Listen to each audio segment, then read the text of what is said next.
55 দিনের টাল বাহানা শেষ, নিখোঁজ শাহজাহান শেখ অবশেষে মিনাখা থেকে গ্রেপ্তার।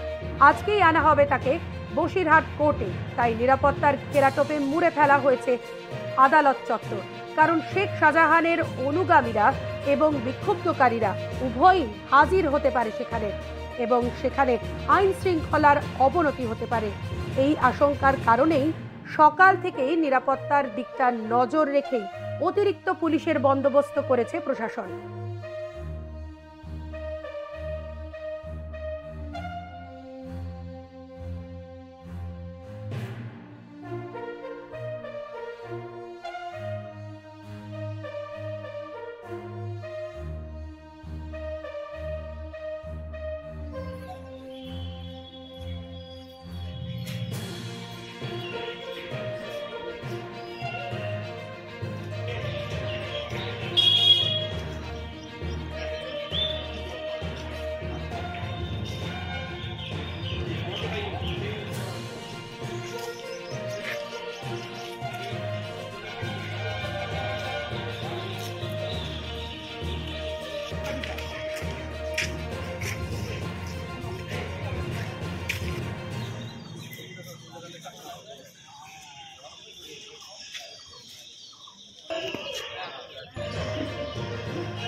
সবাই বলবে, আপনারা বলবেন, আমরা বলবো, এটা জেনে নিয়ে